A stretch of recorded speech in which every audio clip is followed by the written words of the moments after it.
Hey guys, this is Crab Hunter, and welcome to Armoured Warfare! Huzzah! Yes! Haha! Yes, finally, we arrive on the garage, we're into the garage of Armoured Warfare. Now, before I go on to things, first of all, most importantly, this is an alpha, or even a closed beta. This is the early access, so do you know what that means? If you don't, not everything you will see here is guaranteed to be in the game when it goes live. This is early access. So, lots of things that needed to be kinked out, lots of bugs, lots of problems. There are going to be crashes, there's going to be server issues. Though there are still going to be problems and bugs. That's to be expected. So if you see anything funny or weird or whatever, then, you know, that's it. That's basically why. So without that out of the way, Armoured Warfare. Oh, right. Now, this video I'm going to kind of make into a bit of a two-parter. First of all, I'm going to briefly explain how this system works in difference to, say, World of Tanks. But don't worry, there is going to be some blood, guts, and gore. This video might be a little bit longer, but I'm basically going to have both parts. Because the thing is, trying to record this game has had a bit of an interest. Because, first of all, I tried using the shadow play. And unfortunately, when my game crashed, naturally, it's an alpha, I couldn't find a way of restoring my shadow play to work. So rather than, bugger about and try and get the thing to work again, I just went to my other recording software. So now I'm currently using the open broadcasting software, which actually works pretty well. So there might be a little bit of a kind of a bit of a weirdness to it, but the video, you know, doesn't matter. You know, it's footage. That's the important thing. So anyway, going to Armoured Warfare. Now, if you want to skip to just the gory parts and gameplay, I have put a link in the description at the time for when to go, or if you wait till now, there's a little hyperlink right in the video to say click here, and it'll skip you right to the blood, guts, and gore. So have a fun time, and I will see you on the battlefield where I kick ass, take names, and chew some bubblegum. Okay, so thank you very much to all those who've stayed. I will try and make this as quick and entertaining as possible. So, Armoured Warfare. Now, a fair amount of people have said that Armoured Warfare is pretty much the same as World of Tanks. And to a degree, it's pretty much, it's quite similar. You've got yourself the garage, the dealers, you've got yourself the similar tabs, the premium days there, the free experience, the cash, I'm not going to call it credits because it's easier memory, the credits, the gold, you've got your little line of tanks down here, you've got your consumables, your crew and commander. There are lots about this game that will seem quite familiar to you if you're an already experienced World of Tanks player. But there are enough differences, however, and enough good perk things in this game that I personally would say I really like over World of Tanks. Let's start with the commanders first. Now, in World of Tanks, when you've got a crew, you have that crew specifically, you have that crew in that nation, and you can change what kind of vehicle they go into, you change whatever kind of tank they're in, but every time you do, you have to retrain the crew as well as the commander. Well, in this game, it's not so. When you get a tank, for example, the PT-76, there are two different types of things. First of all, my crew. Now, the crew are only attached to the vehicle. So if I sell this tank, the crew goes with it. And that's it. No more. That's it. The crew's gone. But my commander remains. Now, here's a cool thing. My commander, there are varying types of different commanders. And the cool thing with this one, and I'll use this particular case, is that the commander, if they are in similar types of vehicles, for example, this particular person, she can not only get into this vehicle with keeping her skill point, but also get into this vehicle, the Scorpion, which means that it's the same, so different crew, but same commander, which means that you can train her up and still use her abilities and perks, but you can change the type of vehicle she's... you can change within the same class of vehicle that she's in. So for now, she's in a tank using the Scorpion with a 76mm derp gun. Get rid of those two. Then this next minute, she can then be on... she can then get into an LAV 150, which is a completely different type of vehicle. or at least, you know, within the light tank / scout region. I'm not entirely sure how this works, but it's a nice thing, which basically means that your commander is the one that you really need to worry about retraining, and instead, if you wish to keep a particular vehicle, that's when you can start talking about upgrading your crew and giving them skills and perks. But your commander, however, will always remain and still have all his stuff together, which is actually quite awesome. Definitely an awesome feature about that. Now, going on to ammunition and consumables. Now, here's a bit of good news that some of you guys will like to hear, which is there are no premium shells. For ammunition, what you unlock and what you use is no premium. You don't have to pay gold, you don't have to pay an extortionate amount of credits, you just pay for the shell like the type there. You can see they're all relatively the same price. Some may be slightly better than others, but generally speaking, it's all right. You know, it does the job, whatever. This is pretty freaking awesome. I love this thing because it basically means that there's no, oh, gold spamming whore bag or something like that you'll hear a lot in World of Tanks. Same goes for consumables. There are no premium consumables, just varying prices. If you want the better consumables, which not only provides, like I said, similar to World of Tanks, not only provides a bonus in passive, but also in other activities as well, unlike the standard stuff, you can get that as well. Though weirdly enough, I've found in certain vehicles, or at least at the moment, sometimes getting the better ones is actually the better choice. Considering that, for example, your modules can get really fucked over by one really good shot, or your crew can all get completely smashed to smithereens if they didn't have the medical kit. So there's really, like, now it's starting to make way more sense to have certain things. You got your little synthetic oil, or better oil, or whatever. And it's really quite nice. Commander statistics as well. Just really quite awesome features and stuff, which is, I really like that. It's a very nice, but I don't know, it's just nice to not have to think that it's people are going to be spamming in the chat, oh, you premium whore bag. And okay, so now that we've talked about the commanders, the crew, the consumable and ammo, let's talk about the tech tree, or dealer system.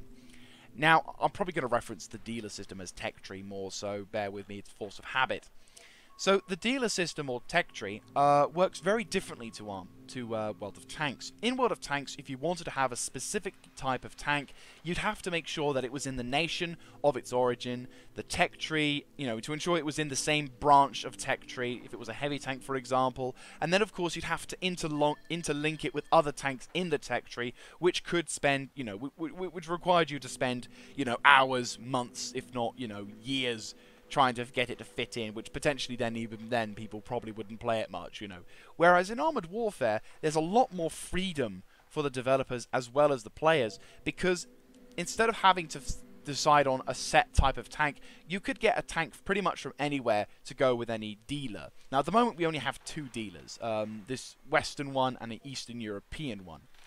But say, for example, you know, instead of having to create a whole new nation in which to put the tank in, you could, for argument's sake, say, okay, I want a tank from Japan to go into one of the dealers. So you'd pick the appropriate dealer, you'd put it in the game with the stats necessary, and there you go. You wouldn't have to create a whole new line of vehicles to ensure that it works or it's bad. You know, just you'd only have to put one tank rather than 10. Which is nice, I will say. I think it means then the developers much more freedom, which means then we can play with more tanks, which actually would be of benefit. So going into the dealer system there, you can see that there's a sort of different lines of different vehicles. And as you can see, you've got like the core, you've got like BMP development, reconnaissance and all that. But here's where it gets interesting. Now, some of the requirements in this tech tree are very similar to World of Tanks. For example, if I want to progress to get the M60 pattern, I need to get a number of experience or renown from my LAV, which we'll get into renown and other stuff in a moment. But for the core sides, I need to play this vehicle a lot to get this vehicle. Whereas with other stuff, for example, this vehicle, I need to get more damage in games in order to unlock it. So if I want to get this vehicle, I have to do a shit ton of damage first before I can get this particular vehicle to open up this tech tree in order to grind down it. With this vehicle, I need to play more battles in order to unlock it. So I need to play 60 battles with any vehicle from this dealer before I'm allowed to get the tier 4 artillery. And this one, I need to do a shit ton of damage from a distance away in other vehicles. So basically what this does is it allows you to work around, sort of, it gives you a bit of a challenge before you can actually utilize these vehicles. And it also means that the players of these particular vehicles, say for example, I really want, you want to just go for artillery, well now you have to play loads of other tanks before you're even allowed to go near the artillery. And, if you want to be a tank destroyer, great, whatever you want to do, but you've got to go at least through these, and you have to achieve a challenge through the LAV, so through other vehicles before you can get to the LAV. Which, I actually quite like. It's a really nice system in play, which I think means that players who come into this won't, players who won't really know what they're doing won't instantly have access to the best gear, thus may potentially ruin the games. And thus also they get an appreciation for other vehicles as well, and potentially like stuff that they may not have previously liked before. Okay, so now that's the tech tree out of the way, let's have a look at the upgrade system. Now, at first glance, this upgrading system looks quite familiar to the world of tanks. You get the shittier stuff first, progressing towards more of the, progressing towards the better stuff. Fair enough. But here's the difference, though. Here's the difference. You see, beforehand, in World of Tanks, you would have to purchase and research, research the upgrades for the particular tank you're driving before you can unlock the ability to get the other tank. Now, in Armoured Warfare, it's different. Instead, you earn renown, I believe that's what it's going to be called, in battles. So, whatever you do in a battle is what you get at the end of the game. The game says, right, you've been in about 3 battles, and you earned about, say, 50 renown per battle. So, in order to be able to unlock the Scorpion, for example, I'd have to get 300 renown. So, I'd have to play a number of battles before this bar would fill up to about this bit here, whereupon then I could then get, or have the ability to purchase the vehicle, which is awesome, because it means then that if you're not really particularly interested in researching much for this vehicle, you want to save your cash for another stuff, then you don't have to. All you have to do is just play a few games in this tank, and Bob's your uncle, you're in there. But also it means that when it comes to researching upgrades, you don't spend any of these points here getting the Scorpion. Instead, you spend, I believe, these points? I think it's either this or this. I believe it's this because there's more of it. But as you can see, you spend these experience points rather than this point, so you don't actually spend any of that, which means you can quite happily upgrade everything inside, and you won't have to worry, and you'll be able to get the Scorpion regardless of how many upgrades or how much money you've spent on it. It's nice. Well, obviously you need to afford the tank, but you know what I mean. So that means then it gives you total freedom to not think that this is a grind, and instead you're just like, oh, I only need to play a certain more battles before I get it, and instead of, oh, I need to upgrade the sodding gun, then I need to get the better turret, and oh god, it really does, it frees up the grind, so it makes it a lot more enjoyable. Okay, so that's all of the little tiny bare essential details you need to know about like the garage area of this game. Now let me take you to a couple of battles in which I played my first and second games in the M113 with a 30mm cannoneer on the top. So have fun and enjoy. Okay, so here we are for my first ever game on Armoured Warfare. I'm driving an M113 with a 30mm gun on the top, which is actually not too bad. You know it's modern, though I find it rather hilarious that it's an M113. But no, this game is really pretty. This is the graphics set up to Ultra, so it looks absolutely gorgeous. Affirmative. Anyway, game starts. Here we go. So, if you notice on the left side of my ammunition, you know you're in a modern tank. I have 45 shots with this thing, which is actually pretty awesome. It's actually not bad. This tank isn't actually little. This little tank or infantry fighting vehicle isn't too bad. Infantry, very professional. And you can actually see on the right-hand side of the screen my average frames per second with my ping and my frames per second. Normally, is actually running pretty nice at the ultra settings, which is very nice. And unprofessionalism. You can ram your own teammates, so be aware of when you're driving in fast vehicles. Now, I don't know how much it does damage-wise vis-a-vis vehicles, so not entirely sure how it would work. Anyway, one poor bastard in the PT-76 to our front has taken a shot, and I'm now making a move towards the northern approach. And okay, we'll take care of this M103. Oh shit, that's a lot of tanks. Now, if you've noticed at the top of my screen, where the top of the aiming cursor, you'll notice a sort of tank icon with an eye in it. That means that you've been spotted. Now, the reason why I need to explain this is because there is another icon for spotting stuff, and that is when you have spotted someone else. Because at first, when I first spotted that, when I saw the icon for spotting someone, I thought I'd been spotted. As in this game, there is no perk system in place to let you know that you've been spotted. It just is there automatically, which is a nice bonus. I will say that's. I actually think that's quite a nice sort of balancer, because that way then nobody can like people can get the jump on you, but the game will let you know that you are being jumped upon. Anyway, we're taking some severe fire. I've taken a few shells, trying to sort of get a shot in whilst aimlessly wandering around. Slowly but surely pushing up. M113 and another, enemy PT-76 making a move. Scorpion position. Not really in a position to do much. I am being a little bit cautious. Perhaps a little bit too much. Targeting and designating for a target.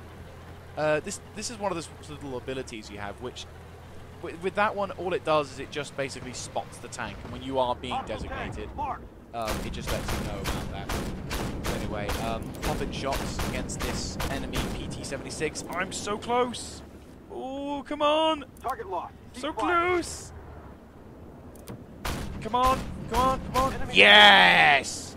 First kill! And then I lagged. And so I had to quickly stop recording and then start recording in order to stabilize it. I don't know why it lagged, but still, it's an alpha. Anyway, going back into the game. So, lag over.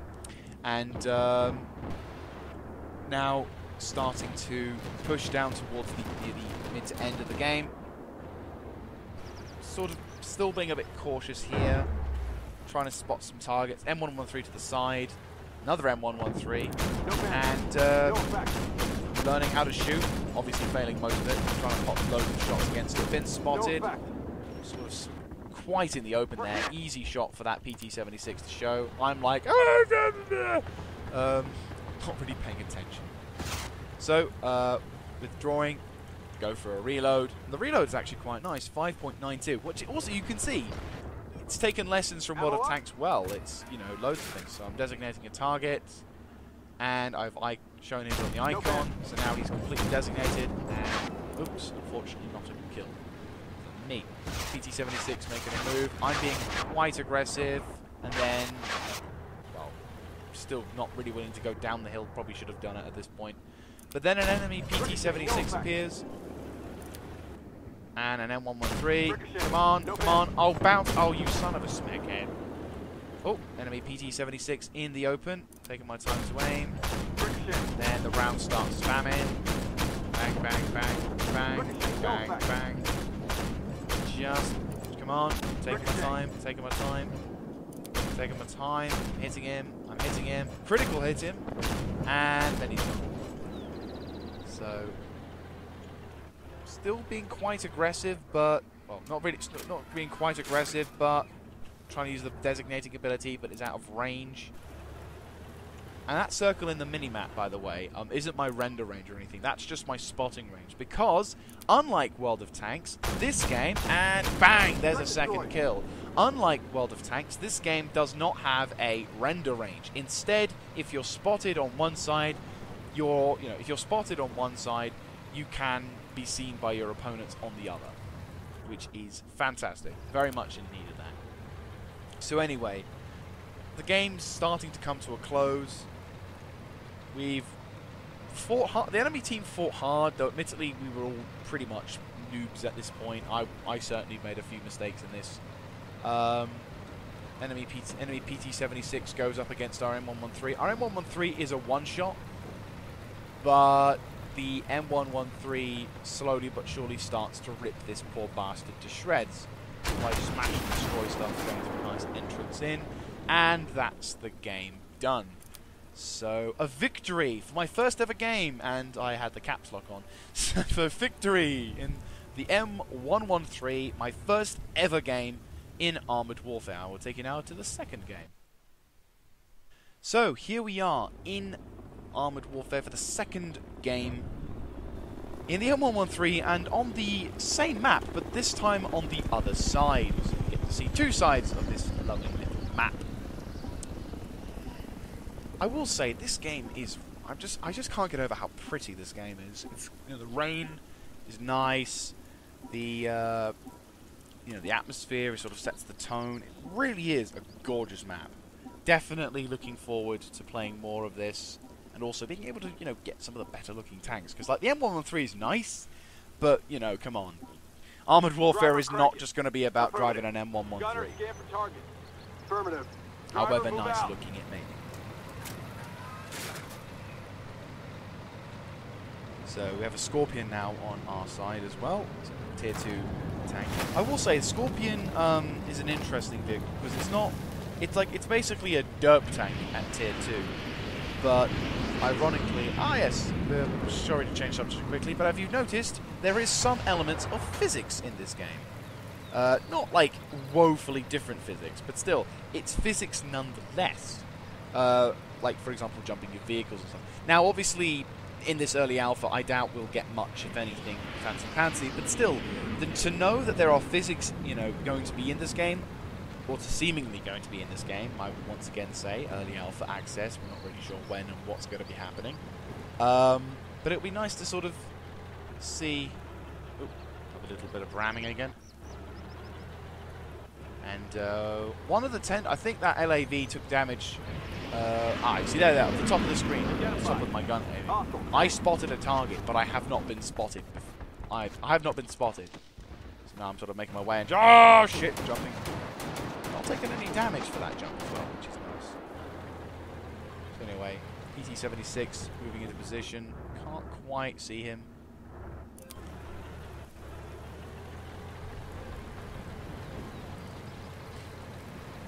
Enemy tank in the distance there. Now I've been spotted.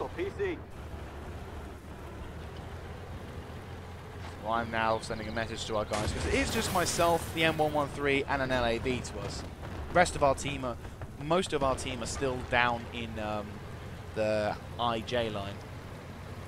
So, M113 making a push, gets beat back by the LAV. The Scorpion makes a bit of a push. I don't quite get to see shots. I'm bound sliding down this hill. I respond to someone talking on about the PvE, which is currently not. It's not in there at the moment. Scorpion gets a nice shot into the LAV, and now it's looking a bit tense as we are kind of surrounded. Our team over by our left isn't exactly doing much to attack or support. They are getting shots in, but they're not really being pushed. They're not really pushing. So the enemy team could rush us. Meanwhile, we are still pushing further down south. We are winning, but you know, it could go either way still. Quite finished them off. I'm using as much terrain as possible for my advantage, trying to spot that Scorpion. I have been spotted. Trying to designate him for the rest of the team, but no, can't quite do it. I've spotted another target, and M113 fancies his chances, so I spam him to either make him panic and reverse, or to hopefully get some damage in. But unfortunately, it's just the first one, but still, he's backed off.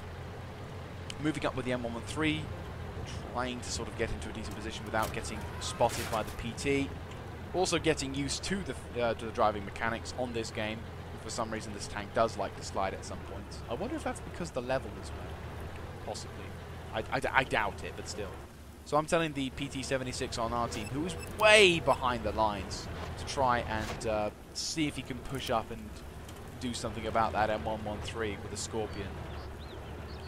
So, spotting another vehicle, but an M113 is in the distance, so let's see if we can do something about it. I think I take a bit of fire from the M113 to our rear, when another M113 decides to appear as well. So now let's try and see if we can spot and do some damage against them. try and sort of helping out. Try and spot the target. Boom. I identify targets for him.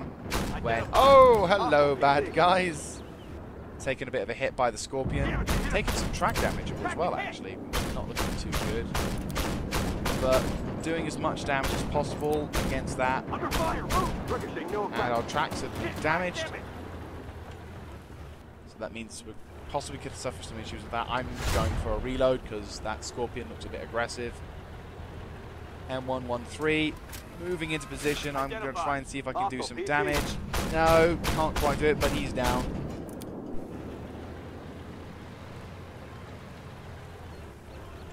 And now it's a bit of a standoff. We are slowly but surely winning. The enemy base is slowly being capped, and we have been spotted. Enemy Scorpion is making a push. I'm trying to climb up the hill, but I keep sliding and slipping because of the track damage, which is actually quite awesome. PT-76 does get me. I reverse gun depression. Damn you. Oh, God. Oh, I just about miss it. That could have cost me the game. I finally get a kill, but then the Scorpion makes his appearance. I'm a one-shot. Oh, bugger. That could have been fatal. And boom. M113 on my side. Saved my ass. So the battle is not over yet, as the enemy M113 is making a push. So now I fixed my tracks. And all of a sudden I have mobility. So now he's making a push. The rogues. Going for it. I'm spamming the shells, and bang, Zeros gets the bastard kill, thus ending the game before the cap can be won. So now I will take you now back to the garage. So guys, there you have it, the first ever video on my channel for Armoured Warfare. Now naturally I'm going to be making more of these, and hopefully those will be even better, because the more I play, the better I get, and also the better knowledge I get of this game, which then I'll be able to share with you guys. So thank you very much for watching this. If you like this kind of content, do let me know in the comments section down below, clicking on the like button, and of course subscribing to the channel. Stay tuned for more Armoured Warfare stuff, and I will catch you guys next time. This is Crap Hunter, signing out.